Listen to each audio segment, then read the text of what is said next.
Olá pessoal, eu sou o professor Fabrício Valverde e hoje vamos para a resolução de mais uma questão de Química. A questão de hoje é uma questão da Olimpíada Brasileira de Química 2023 sobre determinação de fórmula molecular de um hidrocarboneto. Os pré-requisitos necessários para resolvermos essa questão são fórmula molecular, equação do gás ideal, equação química e estequiometria. Então, vamos lá para a questão.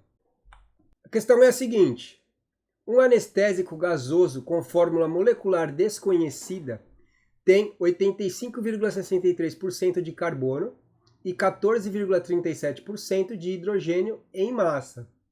Ao entrar em combustão com excesso de oxigênio, a 120 graus centígrados e 72,93 kPa, uma amostra de 0,45 litro do composto forma 2,70 litros de uma mistura equimolar de dióxido de carbono e vapor de água. Equimolar é a mesma quantidade em mols.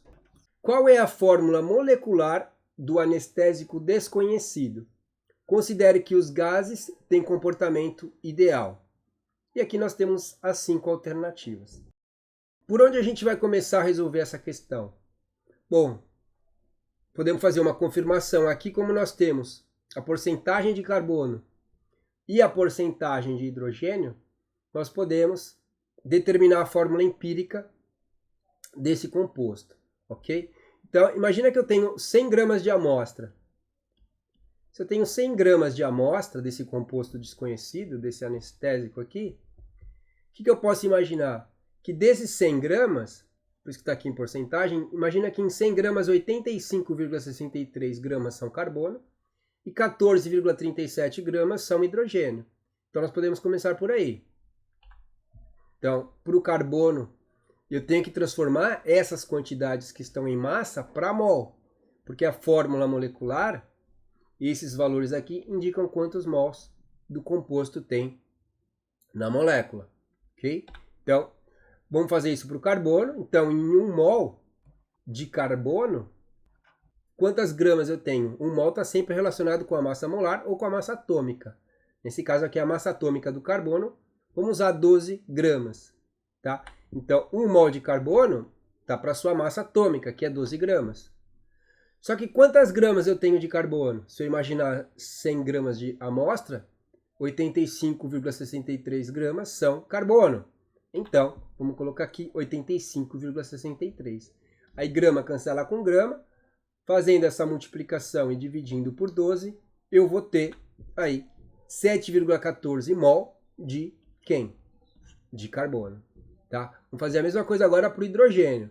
Então, 1 mol de hidrogênio está para a sua massa atômica, que é 1 grama, multiplicado pela quantidade de hidrogênio que tem na amostra, 14,37 gramas.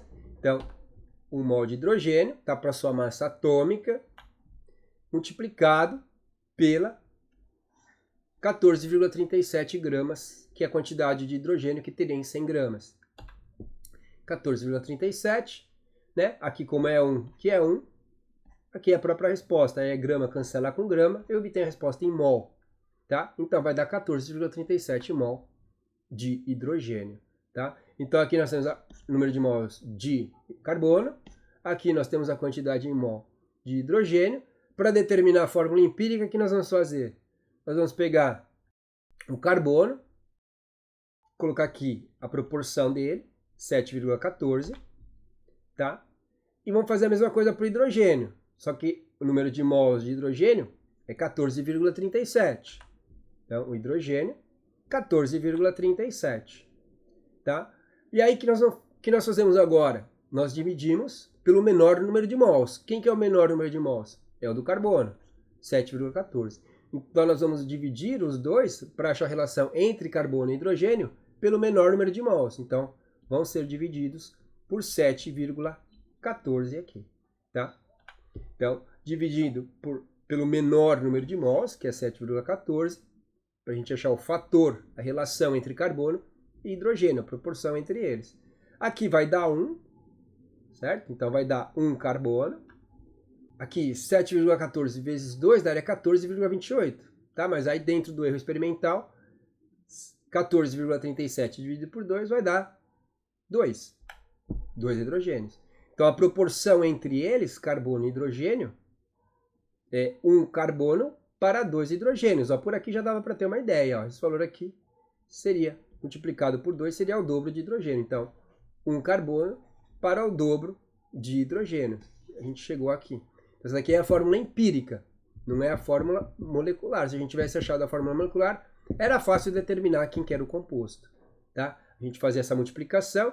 Aqui seria 12 gramas de 1 carbono, mais cada hidrogênio tem 1 grama. 2 vezes 1 seria mais 2, que vem dos hidrogênios. Então, a massa da fórmula empírica seria 14 gramas. Se a gente tivesse já a fórmula molecular do composto, era só dividir a massa molar dividido pela massa da fórmula empírica e a gente descobriu o fator que precisa ser multiplicado para que a gente chegasse na fórmula molecular. Tá? Mas como a gente não tem a fórmula molecular, a gente vai ter que continuar usando os dados que nós temos aqui no enunciado. Ok? Uma coisa interessante é que a fórmula empírica é C1H2. Se você pegar, ó, você vê que sempre você tem o dobro de hidrogênios. Você tem sempre aqui o dobro de hidrogênios em relação ao carbono. Tá? Então, qualquer um, se você dividir aqui 7 por 7, 14 por 7, você vai chegar nesse valor. Se você dividir 6 por 6 e 12 por 6, você vai chegar nessa fórmula empírica. Para qualquer um que você fizer isso, dividir pela quantidade de carbonos, que é o menor número de mols, você vai chegar nessa fórmula empírica. Tá? Então, a gente precisa continuar para descobrir qual dessas alternativas vai ser a correta. Por aqui, a gente ainda não consegue determinar. Tá? A gente sabe que o que a gente fez está certo, porque todos levam a essa relação aqui. Mas a gente ainda não consegue determinar qual que é o anestésico. Tá? Então, vamos lá. Nós temos agora o quê? O anestésico é gasoso, tá? Então nós vamos trabalhar aqui com a fórmula de gás. E por isso que foi nos dado a temperatura, que está em graus Celsius. Nós temos aqui valor de pressão, nós temos valores de volume. Nós temos temperatura, pressão e volume, nós poderemos usar a fórmula pressão vezes volume é igual ao número de mols vezes a constante vezes a temperatura. Pressão está aqui, volume está aqui, o R é a constante, temos a temperatura, e aí achamos aqui o número de mols, tanto da amostra quanto dos produtos. Tá? Lembrando que essa temperatura ela está em graus Celsius, a gente vai ter que transformar essa temperatura para a temperatura absoluta, que é a temperatura em Kelvin. Mas isso aqui não é o problema, ok? Então vamos lá, vamos continuar aqui, separar os dados. Então, a temperatura está aqui, 120 graus Celsius, que eu vou ter que somar com 2,73. Se estivesse usando a calculadora, eu usaria 273,15. Como aqui eu não posso usar a calculadora, vamos arredondar para 273 Kelvin. Então, 120 com 273 vai dar 393 Kelvin. Então, esse é o valor da temperatura que a gente vai ter que usar, temperatura absoluta. Outro dado aqui que é nos dado é a pressão. Só que essa pressão ela está em Pascal, na verdade ela está em quilopascal, né? Seria o Pascal vezes 10 a terceira. Nós temos aqui duas possibilidades. Ou eu posso continuar usando Pascal, né, o quilopascal, ou eu posso transformar isso aqui para ATM. Se eu usar ATM, que é o mais comum, eu sei que o R é igual a 0,082 ATM litro por mol Kelvin. Tá? E aí eu teria que passar então essa pressão para ATM. Se eu lembro o fator de conversão, que não é dado na prova, se eu lembro o fator de conversão de Pascal para ATM, eu posso fazer isso aqui. Eu sei que 1 ATM ele é 101,325 quilopascal. Aí quilopascal cancela com quilopascal e eu obtenho a resposta em ATM. Aí eu posso usar esse 0,082. Tá? Então é isso que eu vou fazer. eu sei que 1 atm é 101,325 kPa. E aí eu já tenho que ir para a prova sabendo. Ou seja, eu estou numa terceira fase. Isso daqui é uma prova da terceira fase da Olimpíada de Química. Eu tenho que saber alguns valores que eles podem cobrar na prova. Provavelmente eles iriam cobrar um exercício de gás. Tá? Então eu tenho que saber alguns fatores de conversão. Tá? Então, 1 atm é 101,325 kPa. E aí, esse quilopascal cancela com esse quilopascal, eu vou obter a unidade em atm, e aí eu posso usar o R de 0,082, tá? Então, fazendo essa multiplicação e dividindo por 101,325, eu chego na pressão de 0,72 atm, tá? Então, agora sim, a temperatura já está convertida em Kelvin, a pressão já está em atm, então, eu tenho que prestar atenção aqui em mais um detalhe, tá? Então, ao entrar em combustão, com excesso de oxigênio, né, o anestésico, que é o composto desconhecido, nessa temperatura, nessa pressão, o anestésico, o composto, ele ocupa um volume de 0,45 litro. E os produtos dessa reação, eles vão ocupar os dois juntos, tanto o CO2 quanto o vapor de água, um volume de 2,70 litros. Vamos usar a fórmula duas vezes. Uma para calcular o número de mols do composto e outra para calcular o número de mols dos produtos, ok? Então vamos lá. Então, para o CH2, coloquei aqui a fórmula empírica, tá? Eu podia escrever composto, podia escrever anestésico, só para a gente saber o que a gente está fazendo. Pro composto, o que a gente vai fazer? Pressão vezes volume, número de mols, constante, temperatura. Queremos encontrar quem? Número de mols. Todo o resto a gente tem. Pressão, o volume, o R é 0,082, porque a gente está trabalhando com ATM, e a temperatura absoluta. Tá? Então vamos isolar o número de mols. O R e o T eles vão descer dividindo a pressão e o volume. Então eu vou ficar com N é igual PV dividido por RT. Aí, tá? Então esses dois aqui descem dividindo, e aí eles saem daqui e fica o número de mols é igual a PV dividido por RT, que é o que a gente tem. Agora é só substituir. Pressão, esse volume, o R é 0,082 atm litro por mol Kelvin e a temperatura em Kelvin. Tá? Então 0,72 daqui, volume 0,45 litro, dividido 0,082 atm litro, e aí eu vou colocar aqui em cima o mol e o Kelvin. Tá? Então esse mol Kelvin são o que divide a constante. Por isso que eu deixei um espaço para jogar eles aqui em cima. E a temperatura 393. Porque aí Kelvin cancela com Kelvin, litro cancela com litro, atm cancela com atm. Só sobra a unidade de mol, que é o que eu quero. Ok? Aí, fazendo essa multiplicação e dividindo por esses valores, tá? Você vai ter que fazer na raça mesmo. Você vai obter 0,01 mol do composto, tá? Então, a gente obteve 0,01 mol desse cara, tá? Uma coisa que você poderia ter feito, caso você lembrasse, você poderia ter usado essa pressão, você poderia ter usado esse volume. Só que se você usar o quilopascal, o que a gente sabe? Que o pascal vezes metro cúbico é igual a joule, tá? Pascal vezes metro cúbico é igual a joule. Então, se você quer usar o quilojoule, tá?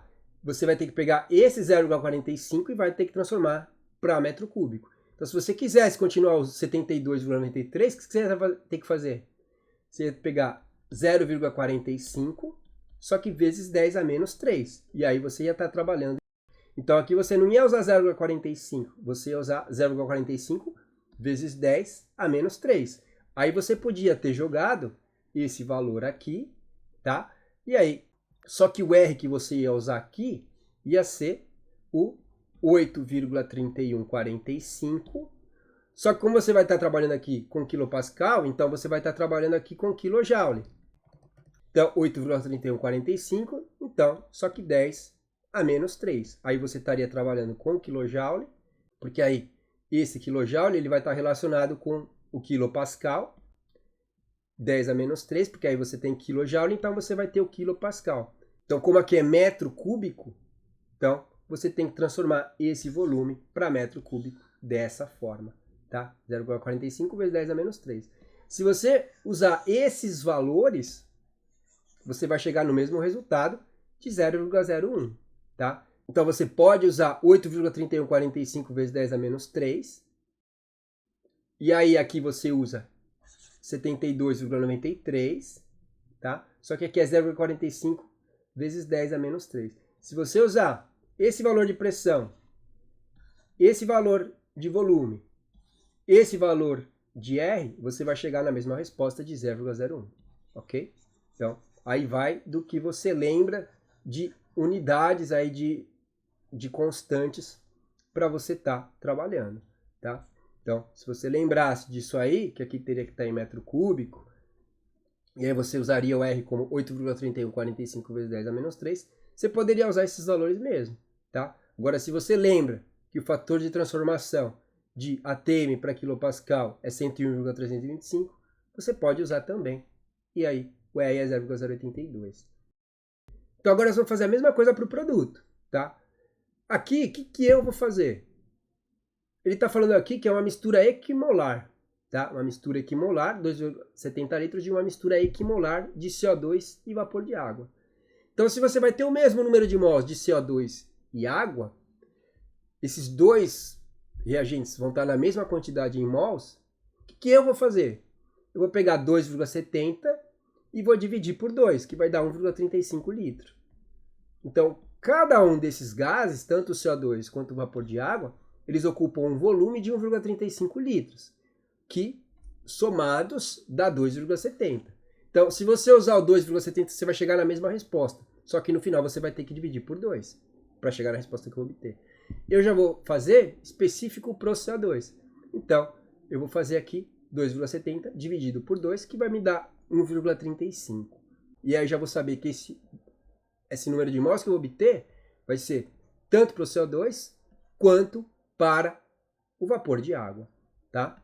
Então, a gente vai usar aqui 1,35. Podia usar o 2,70? Podia. Só que no final vai ter que dividir por 2 para distribuir para o CO2 e para o vapor de água. Fazer a mesma conta de novo, só que usando aqui 1,35. Pressão aqui, volume 1,35, tá? Dividido. Aqui embaixo continua igual.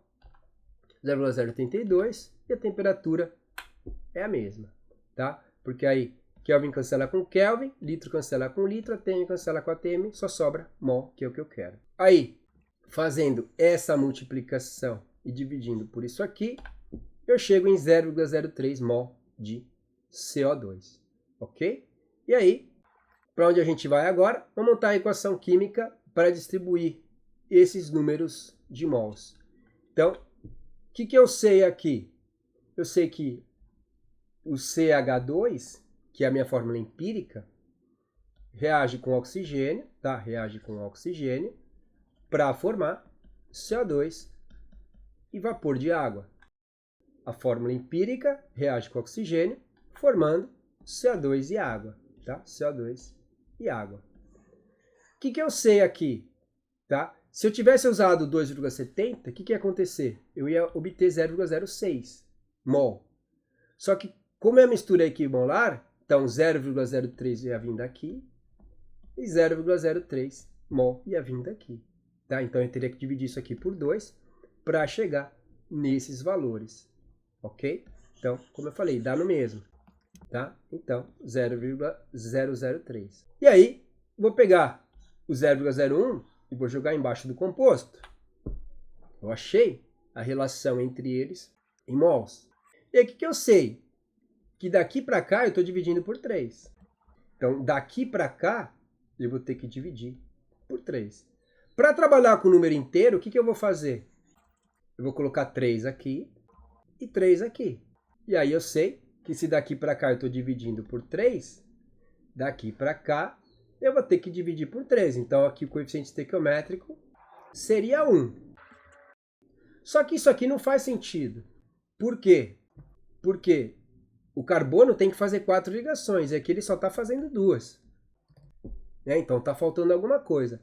E se eu tenho 3 carbonos aqui, e eu fosse balancear da forma que a gente conhece, colocasse um 3 aqui para ter 3 carbonos de cada lado, isso aqui não faz sentido. Tá? Então o que eu tenho que imaginar? Que esse 3 é o fator que eu vou multiplicar aqui pelos índices de cada um para chegar aonde? Eu vou chegar 3 vezes 1, 3. 3 vezes 2, 6. E aí isso aqui sim faz sentido para mim. E aí eu vou ter o quê? Eu vou ter agora, eu poderia ter isso aqui, tá? Poderia ter isso aqui, tá? Ó, 1, 2, 3, 4, 5, 6. 6 hidrogênios e 3 carbonos, tá? Poderia ter isso aqui, ou poderia ter o ciclopropano, tá? Cada vértice aqui é um carbono, 3 carbonos, e cada carbono está fazendo 2 ligações, então o que falta em cada carbono são 2 hidrogênios. E aí eu teria mais 2 hidrogênios aqui, mais 2 hidrogênios aqui, tá? Daria certo aqui, tá? Pode ser qualquer uma dessas duas. E aí, por quê? Porque essa daqui é a forma geral CnH2n. É a forma geral tanto de alcenos quanto de cicloalcanos, tá? Então, CnH2n. Então, sempre o de hidrogênio é o dobro do de carbono, que é o que a gente tem nas alternativas, que é o que a gente tem aqui, ó. O hidrogênio é o dobro do carbono, tá? Então, eu teria alguma coisa parecida com isso, e aí isso faz sentido. 3 e 3 para trabalhar com o número inteiro, tá? E aí eu balancearia aqui colocando um 3. Só que se eu coloco um 3 aqui, daqui para cá, a gente sabe que essa relação é 3 para 1. Só que se eu coloco um 3 ali, a relação não fica 3 para 1, ela fica 1 para 1. 3 para 3. E a gente sabe que a relação tem que ser 3 para 1. Então, mostra que isso aqui não faz sentido. Tá? Não faz sentido de várias formas. De o carbono está fazendo 2 ligações. Cada hidrogênio sempre vai fazer uma ligação, então não pode ter uma ligação dupla entre carbono e hidrogênio. Tá? Então, isso aqui não faz sentido de várias formas. Tanto na quantidade de ligações, quanto se a relação é 3 para 1, e eu fiz isso através de cálculo, eu sei que a relação é 3 para 1, 3 com 3 não fica uma relação de 3 para 1. Então, o que faz sentido é eu multiplicar aqui por 3, multiplicar aqui por 3. Então, fica C3H6. E aí, eu fico sem esse cara aqui. É isso que a gente vai fazer, tá? Então, isso aqui não faz sentido, porque a relação aqui está 1 para 1, só que a gente sabe que ela tem que ser 3 para 1. Então, o que a gente faz? Multiplica, e aí a gente chega em C3H6. Tá? E aí ela está balanceada, ó. 3 carbonos, 3 carbonos, 6 hidrogênios, 3 vezes 2, 6 hidrogênios, e o oxigênio deixa por último, né? Eu tenho aqui 3 vezes 2, 6 oxigênios, 6 oxigênios mais 3 daqui, dá 9 oxigênios. Então, dá 9 sobre 2, porque aí esse 2 cancela com esse 2, e aí eu fico com 9 oxigênios do lado dos reagentes. Tá? E aí fica tudo certo, ó. Tá balanceada, a gente viu. E a relação ela fica 3 para 1, ó. 3 para 1, 3 para 1. Ok? Aí fica tudo correto. Então, a fórmula do composto é C3H6, a fórmula do anestésico. Tá? E aí, a alternativa que tem C3H6 é justamente a alternativa A. E aí, o que eu sei? Que o ciclopropano ele é utilizado como anestésico. Então, dentro dos dois isômeros que nós poderíamos ter, C2, CH, CH3 e o ciclopropano, né, esses dois compostos eles são isômeros porque eles têm a mesma fórmula molecular, tá? Que tipo de isomeria? Aqui a gente tem isomeria de cadeia, que eu tenho uma cadeia aberta e aqui eu tenho uma cadeia fechada. Então, eles são isômeros de cadeia. Só que eu sei que quem é usado como anestésico é justamente o ciclopropano. Então, nesse caso aqui, o anestésico é o ciclopropano e não é o propeno. Esse cara aqui seria o propeno. Né? Então, não é o propeno e é o ciclopropano. Tá? Mas isso não é perguntado, mas se você estudou, né, para essa fase, até essa fase da Olimpíada, talvez você soubesse que o ciclopropano ele é utilizado como anestésico. Tá certo? Então, uma questãozinha, né, um pouco trabalhosa, mas não é difícil. Ela é só um pouco mais trabalhosa, porque nós usamos aí esses valores de porcentagem para chegar na fórmula empírica, tá? Mas não precisava fazer isso, eu já podia ter ido direto fazer aqui, usar a equação do gás ideal, tá? Onde a gente aplicou a temperatura em Kelvin, a pressão eu podia trabalhar tanto em quilopascal quanto em ATM, desde que eu lembrasse aí as correlações que eles têm, tá? E aí eu chegava de forma tranquila na alternativa correta, ok? Então, essa era a questão que nós íamos resolver hoje. Espero que vocês tenham aprendido alguma coisa. Até mais e fui!